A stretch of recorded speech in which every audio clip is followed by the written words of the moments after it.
Yang kedua, orang yang menyogok itu tanda bahwa dia tidak mampu berkompetisi. Sama dengan orang yang tukang fitnah. Orang tukang fitnah juga itu tidak mampu berkompetisi. Karena dia tidak mampu berkompetisi, dia lewat apa? Dia lewat fitnah. Memfitnah orang. Tidak mampu, otaknya di bawah. Ya. Itu orang tukang memfitnah. Kalau antum melihat ada orang tukang fitnah, pasti dia tidak mampu berkompetisi. Pemimpin itu tugasnya adalah melayani rakyat, bukan minta dilayani. Ya. Itu tugas pemimpin. Makanya Umar bin Abdul Aziz mengatakan dalam sebuah perkataannya yang sangat indah, sebaik-baik pemimpin itu apa? Pemimpin yang mencintai rakyatnya dan rakyatnya mencintai pemimpinnya. Sebaliknya, seburuk-buruk pemimpin itu apa? Pemimpin yang membenci rakyatnya dan rakyatnya pun membenci pemimpinnya. Itu seburuk-buruk pemimpin. Dia harus panggil juga orang-orang yang jujur dalam dia panggil untuk rapat. Ya. Itu pemimpin. Orang yang jujur, bukan orang-orang yang tukang bakoprol, bukan tukang bajilat, bukan cari muka, ya. Yang dipanggil itu apa? Orang yang jujur, betul-betul mau berjuang. Kamu gimana? Udah pakai ntar itu orang tukang bakoprol, tukang bajilat, mau dapat dia DPID.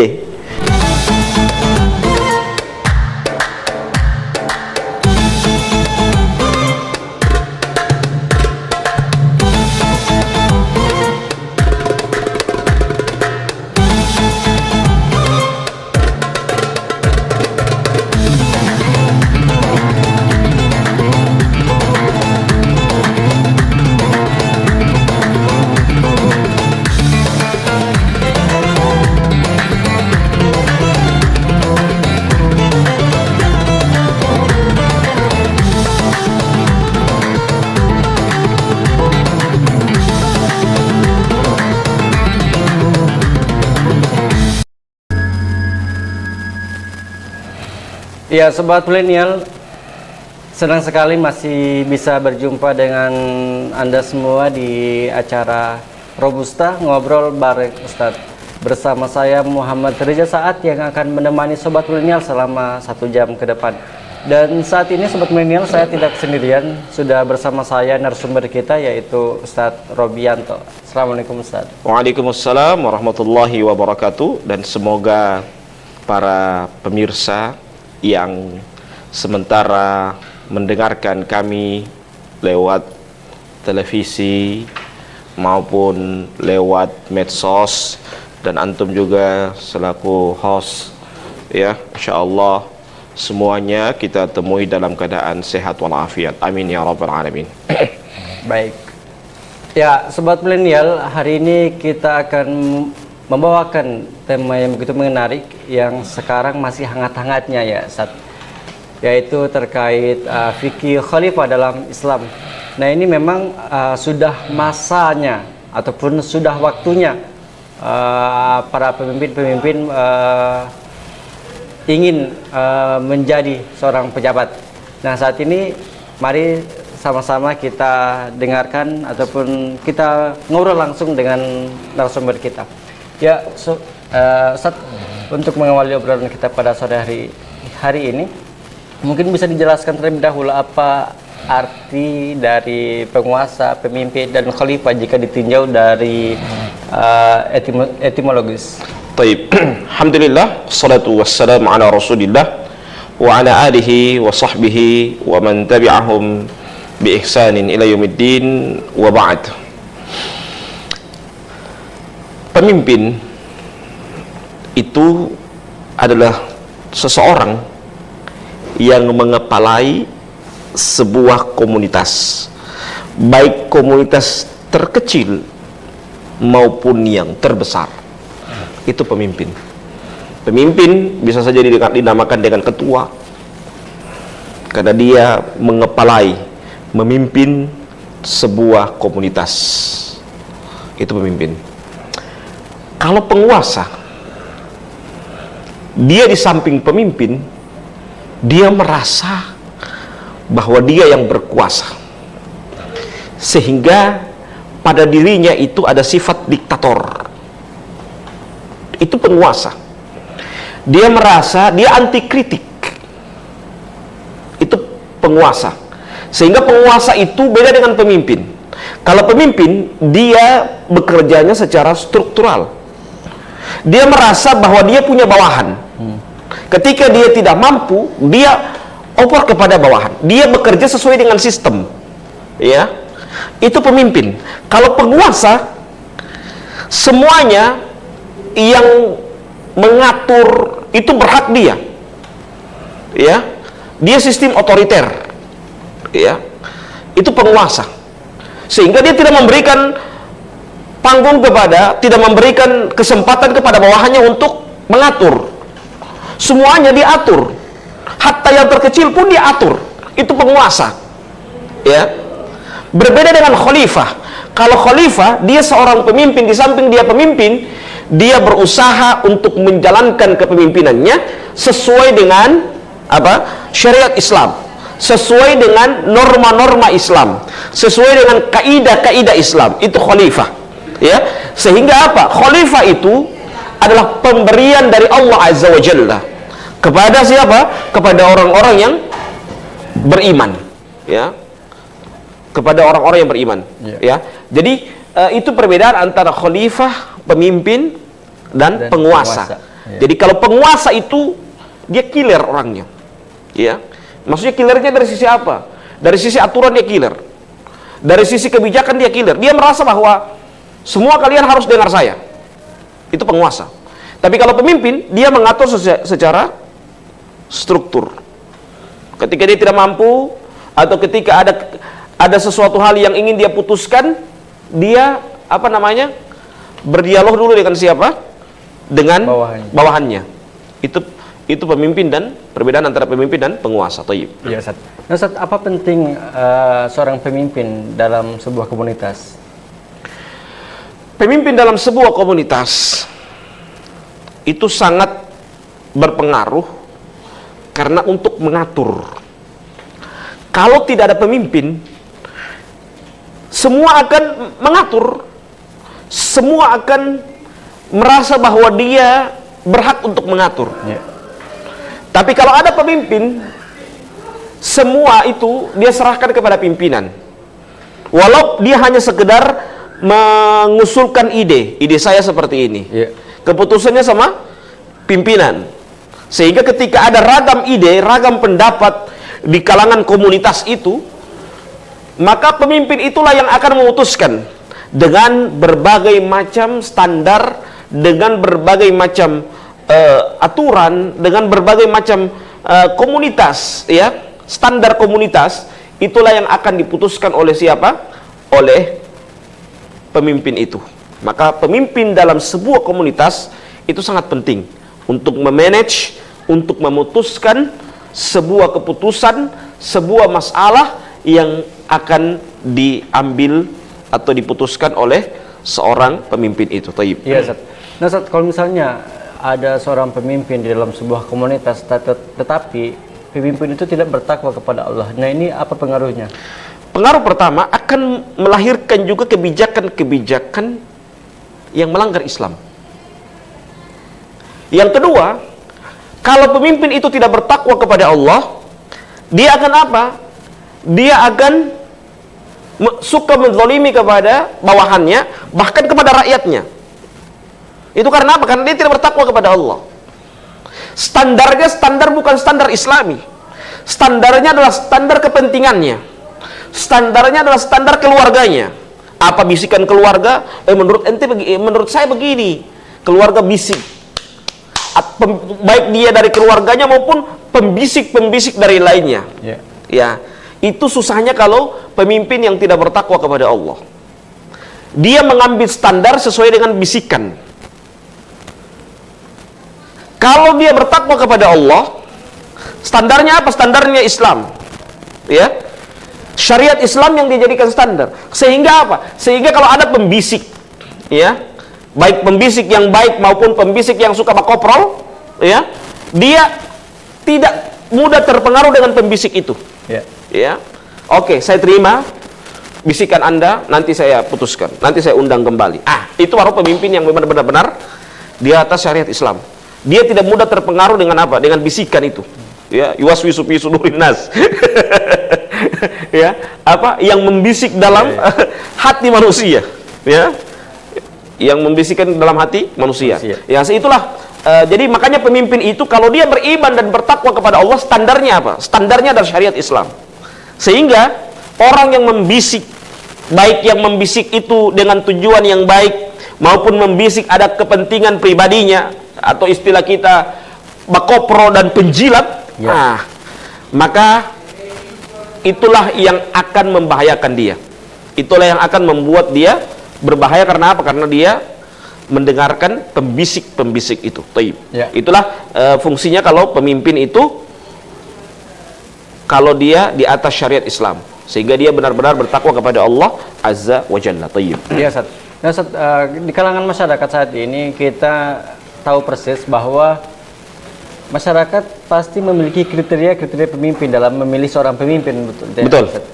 Nah, ini kalau misalnya dari pandangan Ustaz, kriteria apa yang melekat pada seorang pemimpin jika dilihat dari profilnya ini, Ustaz? Profiling, ya. Pertama, tadi dia harus beriman dan bertakwa. Keimanan dan ketakwaan itu bukan cuma casing. Never book just by the cover.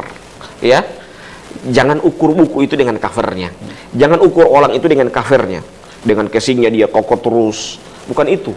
Tapi penerapan itu. Dia bertakwa kepada Allah. Dia ukur dengan apa?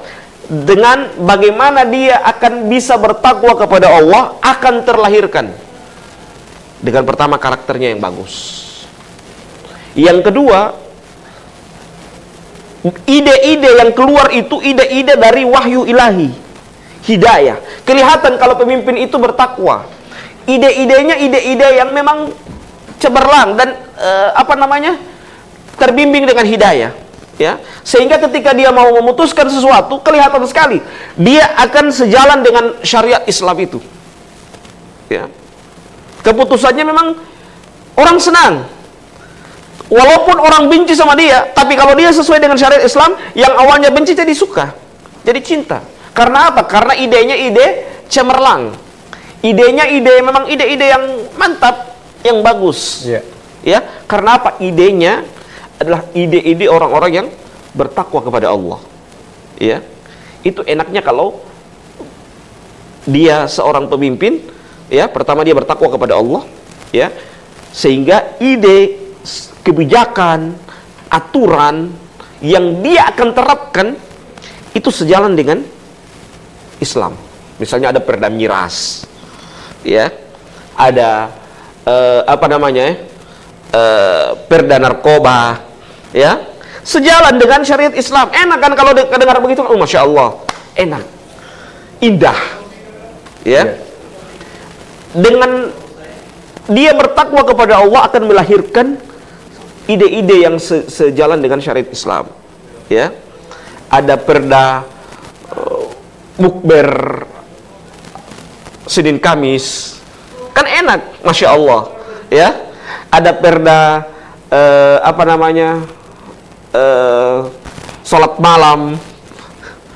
sholat malam di bulan Ramadan, ya, khusus bulan Ramadan. Indah. Di samping sholat malam juga pemerintah menyediakan makanan untuk sahur. Orang pasti senang, masya Allah, ya, masya Allah. Saya saja menemukan sebuah masjid yang di masjid itu ada buka puasa bersama sunnah Senin Kamis, saya sudah senang, luar biasa. Apalagi kalau itu yang menggerakkan itu adalah pemerintah, pemimpin, luar biasa. Dia yang di samping dia mengatur, dia juga menyediakan makanannya, luar biasa. Betapa nikmatnya, ya, kalau seorang pemimpin yang demikian, ya. Maka kalau pemimpin itu, syarat dari pemimpin itu pertama dia bertakwa kepada Allah. Yang kedua apa? Dia jujur. Jujur itu bukan hanya jujur sama orang lain, sama dirinya sendiri. Dia jujur. Dia berkomitmen sama dirinya sendiri. Kalau dia, bagaimana mungkin dia mau jujur sama orang lain, sama dirinya sendiri dia berbohong? Ya.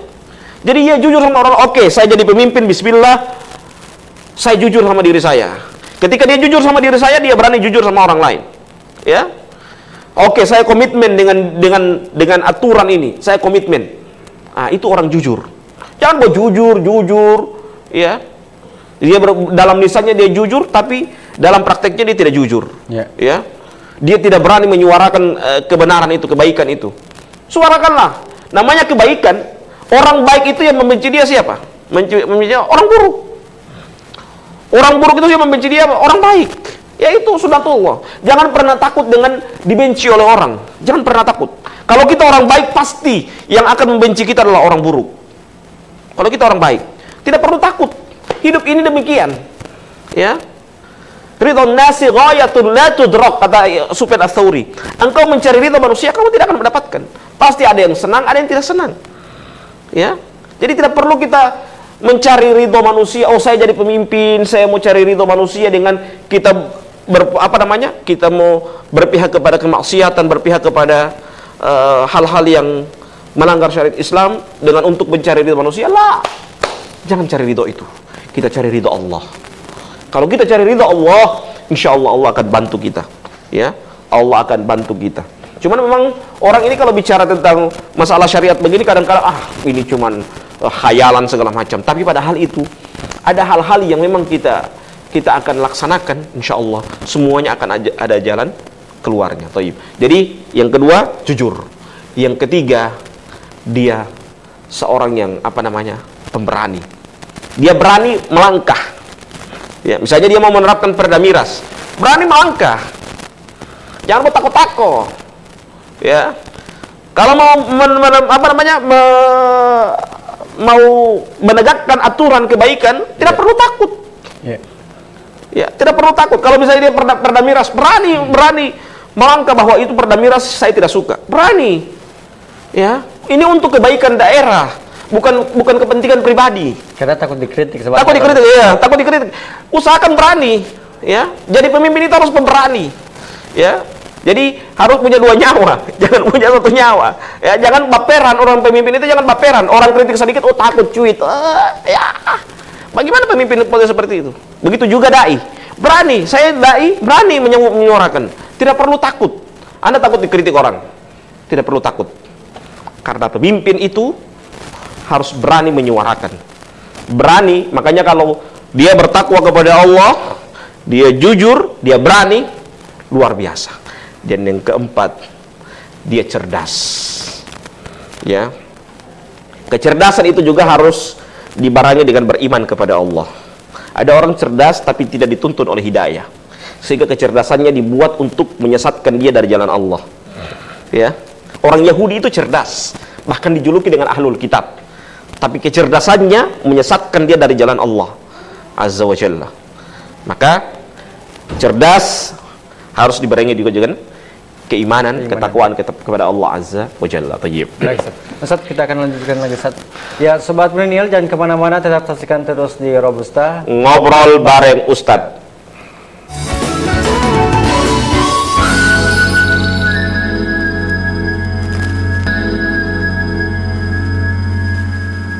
Ya, Sobat Milenial, terima kasih masih tetap bersama kami di acara Robusta Ngobrol bareng Ustadz. Nah, Ustaz, tadi sudah dijelaskan terkait bagaimana kriteria pemimpin yang harus kita lihat, dan tapi selain kriteria, Ustaz, mungkin ada juga beberapa pemimpin kita di Indonesia ini, khususnya mungkin di Gorontalo, siapa tahu ada ya, ada yang zalim. Mungkin ada yang zalim kepada masyarakatnya, ada yang zalim kepada rakyatnya. Nah, ini bagaimana pandangan Ustaz terkait ini? Taib. Pertama, Anda pemimpin itu dipilih oleh rakyatnya. Ya. Dan pemimpin itu tugasnya adalah melayani rakyat, bukan minta dilayani. Ya. Itu tugas pemimpin. Sekali lagi ya, tugas pemimpin itu melayani rakyat, bukan minta dilayani oleh rakyat, bukan minta dihormati oleh rakyat. Ya. Kalau mau jadi pemimpin, Anda pemimpin sebagai pemimpin, itu perhatikan, yang diperhatikan duluan adalah rakyatnya. Kesejahteraan rakyatnya itu yang diperhatikan. Ya. Jangan bicara pemimpin, Masya Allah, kalau saya jadi pemimpin, saya akan perhatikan rakyat. Ketika dia terduduk, dia jadi Allah, dia lupa. Dia hanya perhatikan keluarganya. Ya. Dia hanya pajalang terus, ya, perjalanan dinas terus, ya. Kalau dia jadi pemimpin, dia harus perhatikan apa? Perhatikan itu bagaimana seorang pemimpin itu, apa tugas pemimpin, apa yang dia, program-program yang dijanjikan sama rakyatnya, sehingga rakyat percaya sama dia. Itu yang dia perhatikan. Ya, jangan ketika dia kampanye, ketika dia memaparkan programnya, dia apa? Dia sangat Masya Allah, sangat luar biasa memaparkan, sangat bagus memaparkan program, tetapi dalam penerapan, nah, satu pun tidak akan berjalan untuk kesejahteraan rakyat. Maka jangan sampai pemimpin itu zalim. Makanya Umar bin Abdul Aziz mengatakan dalam sebuah perkataannya yang sangat indah, sebaik-baik pemimpin itu apa? Pemimpin yang mencintai rakyatnya dan rakyatnya mencintai pemimpinnya. Sebaliknya, seburuk-buruk pemimpin itu apa? Pemimpin yang dibenci oleh rakyatnya, ya, pemimpin yang membenci rakyatnya dan rakyatnya pun membenci pemimpinnya.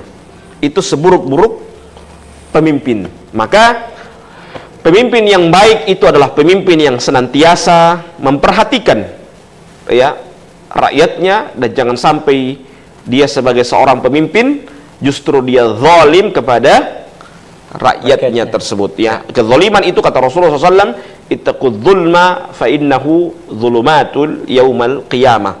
Takutlah kalian dengan kezaliman, karena kezaliman itu adalah kegelapan pada hari kiamat kelak. Itulah kezaliman.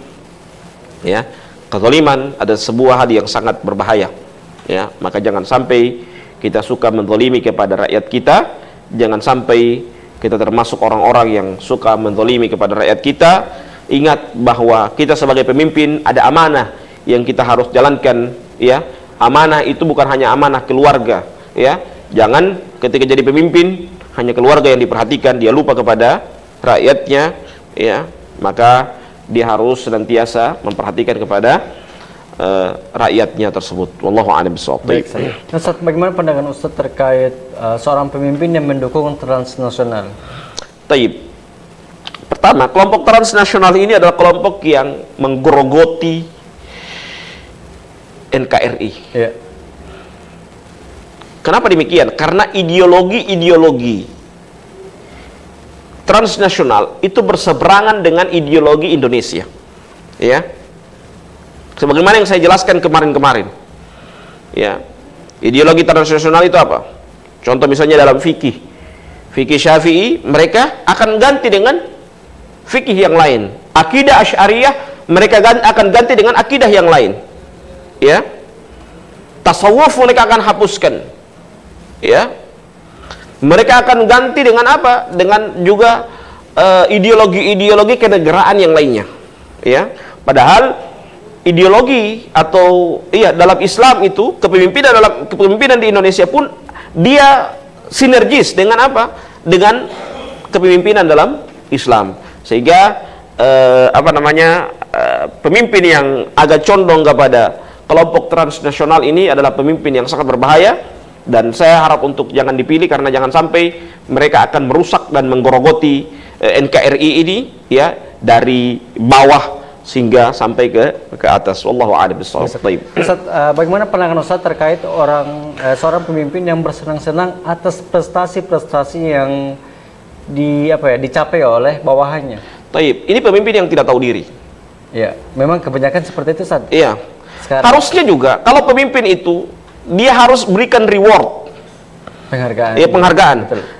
Ketika bawahannya yang meraih prestasi ini, walaupun pemimpin yang menghadiri penerimaan reward, bawa itu yang mengelola program itu, jangan bawa ente yang terima. Ente merugut, ente jaga tidur, ente jalan.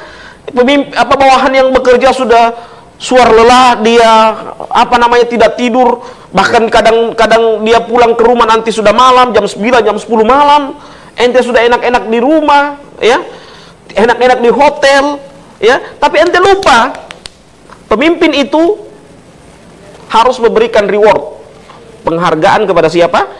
Kepada bawahan yang punya prestasi luar biasa. Kalau seorang pengelola program itu dapat prestasi, kemudian dibawa oleh pemimpin, oh, karena kau dengan berkat kinerja kau ini daerah jadi bagus, oke, ayo kita jalan sama-sama menerima reward itu. Walaupun kamu di belakang saya yang menerima, tapi kamu datang dengan saya karena kamu yang bekerja. Saya ini cuman cari nama saja karena saya pimpinan. Begitu, tidak. Jangan sampai lupa dengan apa namanya, batang lupa sama akarnya, ya. So jadi batang, dia lupa bahwa dia ini tumbuh karena dari akar, ya. Jangan sampai demikian, dia jadi pemimpin berprestasi itu dia lupa bahwa yang membuat dia berprestasi dalam kinerjanya apa? Karena bawahannya. Itu dia lupa, ya. Maka kalau perlu ada reward saja, umroh, ya.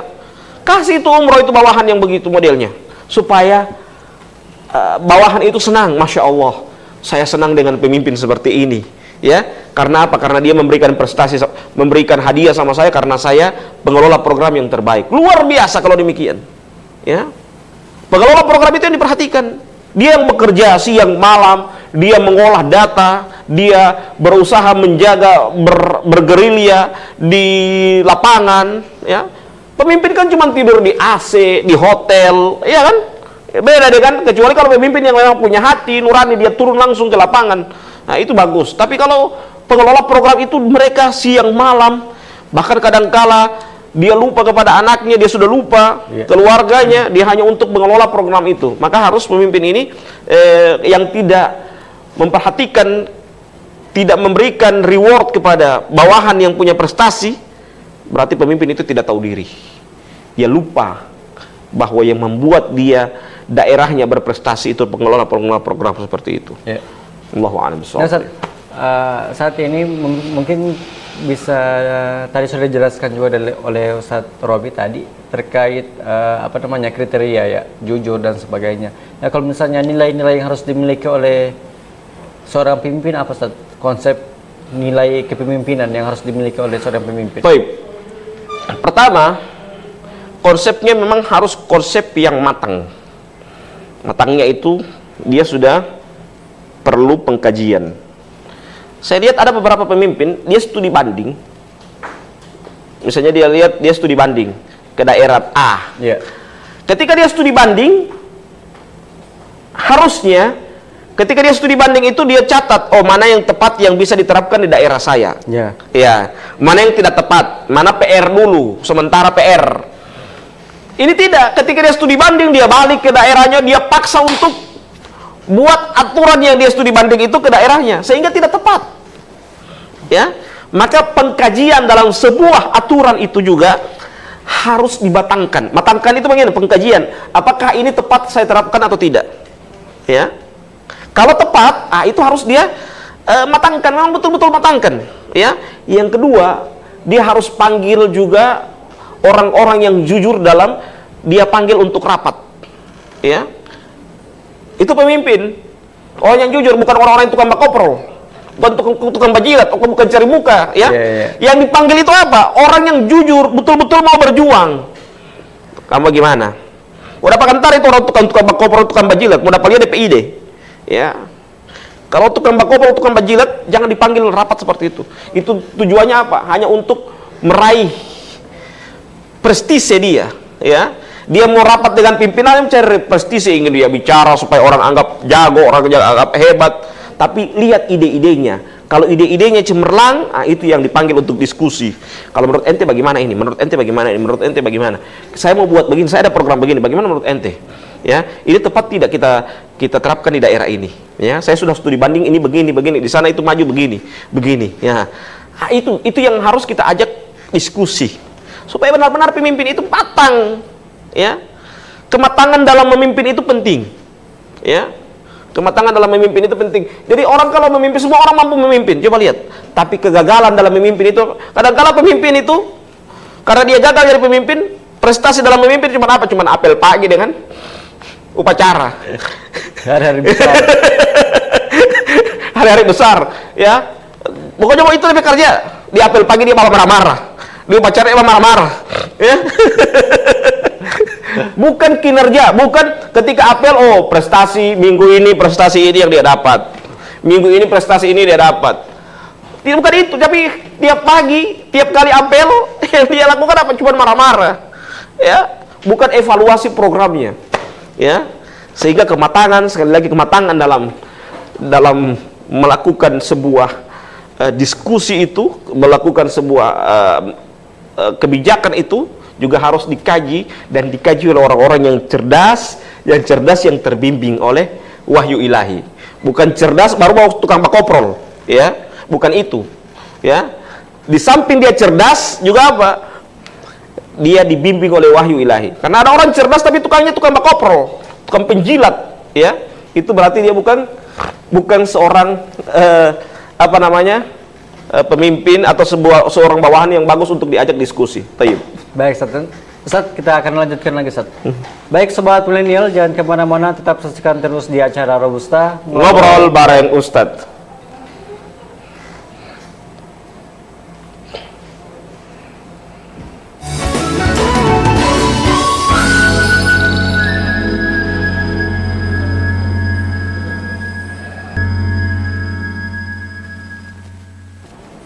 Ya, sobat milenial, terima kasih masih tetap bersama kami di acara Robusta Ngobrol bareng Ustadz.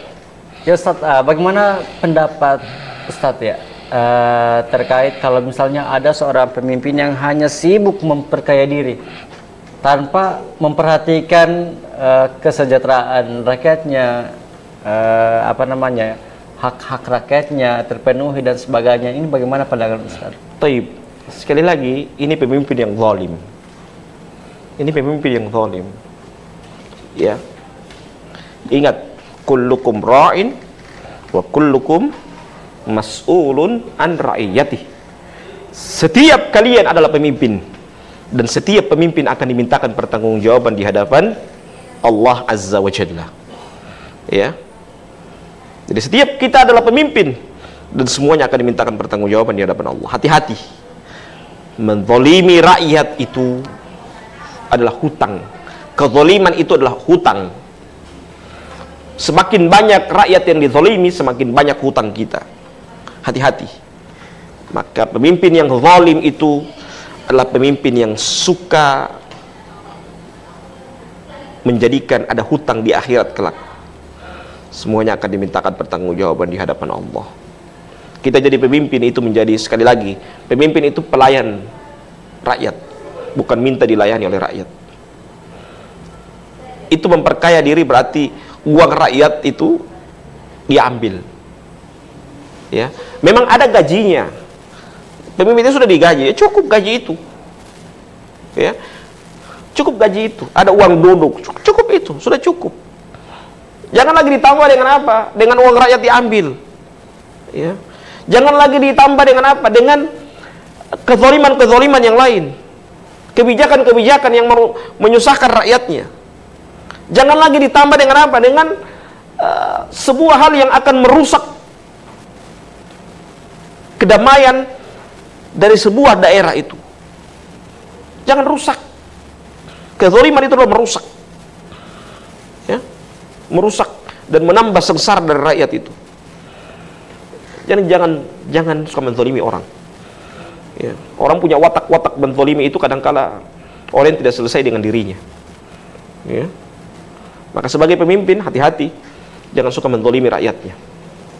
Ya, jangan suka menzalimi rakyatnya. Tayyib. Baik, Ustaz, kalau misalnya kita lihat saat ini memang kita tahu bersama bahwa saat kampanye, ini kan sudah musim-musim kampanye. Iya. Banyak pemimpin-pemimpin kita, bahkan di Indonesia ini, money politik itu begitu besar yang akan merusak demokrasi. Sogok ya, uang saya pilih kita ya, pilih kita. Nah, ini bagaimana pandangan Ustadz? Rasul sudah jelas. Rasul sudah jelas mengatakan, ar-rashi wal murtashi finnar. Ar-rashi wal murtashi finnar. Orang yang menyogok dan menerima sogokan dua-duanya di neraka. Ar-rashi wal murtashi finnar. Orang yang menyogok dan menerima sogokan, dia di neraka. Yang kedua, orang yang menyogok itu tanda bahwa dia tidak mampu berkompetisi. Sama dengan orang yang tukang fitnah. Orang tukang fitnah juga itu tidak mampu berkompetisi. Karena dia tidak mampu berkompetisi, dia lewat apa? Dia lewat fitnah. Memfitnah orang. Tidak mampu, otaknya di bawah. Ya. Itu orang tukang memfitnah. Kalau antum melihat ada orang tukang fitnah, pasti dia tidak mampu berkompetisi. tidak mampu berkompetisi. Kalau otaknya cemerlang, ya, pasti dia tidak berani sogok. Ya, jadi ar-rashi wal murtashi finnar. Ya, antum kira orang yang menang dari hasil sogokan itu hidupnya berkah? La. Jangan berharap keberkahan dari hidup seperti itu. Ya. Dan ketika dia nyogok, ingat, pasti banyak menzalimi kepada rakyatnya. Ketika orang minta mana program, apa dia jawab? Oh kan kita sudah bayar ente. Iya toh? Jadi saya harus kasih pulang uang dulu. Iya kan begitu. Itu bahayanya orang suka menyogok itu begitu. Karena apa? Dia tidak mampu berkompetisi. Jual program lah, fighter bagus lah. Jangan adu suka adu gagasan dan adu program dan narasi pun narasi yang nyata, jangan narasi yang terlalu terlalu otaknya terlalu banyak traveling, tapi tidak bisa diterapkan. Oh kalau saya jadi ini, saya buat seperti travelingnya terlalu di awan-awan. Yang nyata-nyata aja lah. Kalau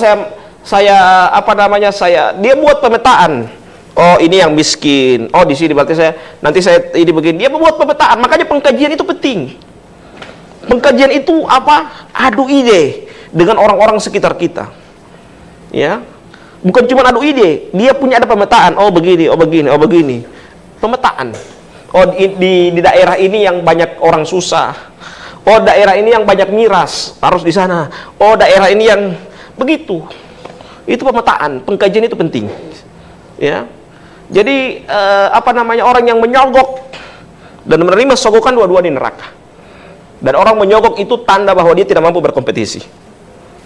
Tidak mampu sama dengan orang tukang fitnah ini. Karena dia fitnah karena apa? Karena ad hominem, sudah menyerang pribadi. Dia tidak mampu lagi adu gagasan, tidak mampu lagi adu ide. Karena cuma sudah adu ide, dia tidak mampu adu ide, dia menyerang pribadi. Ya, itu ad hominem namanya. Ya. Tidak mampu bertengkar. Tidak mampu bertengkar gagasan, ide. Menyerang pribadi. Oh kita tahu kan aib. Oh kita tahu kan ini punya ngadapi kartu apa kita. Itu karena apa? Karena dia tidak mampu berkompetisi dengan ide. Ya, dia tidak mampu berkompetisi dengan performance dia. Ya. Jadi seperti itu. Jadi orang menyogok dan orang yang tukang fitnah itu tanda bahwa dia tidak mampu berkompetisi. Baik. Mohon dijelaskan sekali lagi kepada sobat milenial. Dalil yang tadi yang menyogok ar-rashi wal murtashi finnar. Orang yang menyogok dan menerima sogokan dua-duanya di neraka. Jangan karena 200.000, 100.000 per kepala kemudian kita biarkan rakyat itu dizalimi. Ketika kita tuntut program apa dia bilang, oh kita bayar Pak ente tuh 200.000. Kita lagi kasih pulang uang ini modal. Karena kita mau utang akan kita masyarakat pajak Pak ente. Iya kan? Seperti itu. Jadi itulah yang harus kita jadilah cerdas. Pemilih itu yang cerdas lah. Cerdas sedikit lah. Ya, punya otak sedikit, nalar jalan dikit lah. Ya. Minimal kita tahu bahwa makanya saya kemarin itu status habis serangan Fajar apa serangan jantung. Karena dia kalah serangan Fajar, akhirnya serangan jantung. Ya, maka hati-hati dengan serangan Fajar seperti itu. Jangan terpengaruh dengan menyogok dan orang tukang fitnah. Sekali lagi, menyogok dengan memfitnah itu tanda bahwa dia tidak mampu berkompetisi. Baik. Ya, Ustaz, mungkin ini pertanyaan yang terakhir, Ustaz. Berhubung sudah waktu juga. Mungkin menurut Ustaz, tantangan seperti apa yang akan dihadapi oleh seorang pemimpin di era teknologi saat ini, Ustaz? Tantangan pertama, dia harus kuasai IT lah, jangan gaptek. Pemimpin itu jangan gaptek. Ya. Semua itu serba digital, ya, elektronik, ya. Jadi pasca Covid ini saya lihat semuanya serba digital. Ya. Jadi jangan sampai gaptek. Pemimpin pun gaptek, tidak tahu WA, tidak tahu FB. Walaupun bukan kita yang pegang, tapi minimal kita tahulah. Jangan terlalu gaptek, tidak tahu Zoom, sehingga ketika rapat-rapat Zoom tidak tahu, bagaimana ini UT? Ya yang standar-standar gitulah. Itu tidak tahu Google Meet. Ya, jadi IT juga penting, ya. IT juga betul. penting. Jadi menjadi seorang pemimpin itu juga harus dia cerdas lah. Cerdas. Betul. Jangan cuma DP Popoji yang cerdas, DP otak tidak cerdas. Ya. Jadi kecerdasan itu kecerdasan intelektual dan juga kecerdasan apa? Dirinya itu, emosionalnya itu juga harus kuat. Jangan cuma otaknya yang cerdas, DP emosi juga tidak cerdas. Dua-dua. Jangan juga emosi yang apa namanya? Cerdas. Yang cerdas tapi DP akal lambat loading ya. Usahakan juga pemimpin juga harus cerdas. Dia bisa menganalisa beberapa tahun ke depan bagaimana program ini bisa jalan bagus atau tidak. Ya. Itu pemimpin itu harus demikian. Baik, mungkin ada pesan-pesan untuk sobat milenial yang saat ini nonton kita saat ini. Pertama, menjadi seorang pemimpin itu harus siap mental untuk dikritik, ya, siap mental untuk berpikir untuk rakyatnya. Itu pemimpin yang cuma tidur. Kalaupun tidur, iya tidur, tapi bangun dia harus punya agenda yang jelas, ya. Kalau pemimpin itu dia kadang dia tidurnya cuma di mobil, pas dia sampai sudah segar. Itu kalau pemimpin tidurnya di pesawat sampai segar. Itu pemimpin, ya. Jadi jangan cuman tidur. Usahakan benar-benar mampu memimpin rakyatnya, ya. Mampu mengayomi rakyatnya, mampu menjadi orang yang terbaik di kalangan rakyatnya, ya. Itu pemimpin. Sehingga benar-benar dia memperhatikan rakyatnya dengan maksimal. Jangan hanya memperhatikan orang-orang sekitar dia, ya. Hanya komunitas-komunitas dia, keluarganya, itu memperkaya rakyat, memperkaya keluarganya, ya. Memiskinkan ya, ini bahaya ini seperti ini ya, berarti ada kepentingan pribadi, ya. Ini seperti itu. Itulah kepada rakyat juga harus cerdas. Jangan cuma karena 100.000, 200.000 kita mengorbankan daerah kita yang kita cintai. Usahakan jadi pemimpin itu harus cerdas dan juga jadi rakyat juga harus cerdas. Gambaran pemimpin itu gambaran dari rakyatnya. Karena pemimpinnya cerdas berarti rakyatnya cerdas, ya. Begitupun sebaliknya, ya. Jadi pemimpin itu adalah gambaran dari rakyatnya. Kalau pemimpinnya suka mentolimi, rakyatnya juga suka mentolimi. Seperti itu. Baik. Allahu a'lam bishawab. Saya ucapkan terima kasih kepada Ustaz Robi yang telah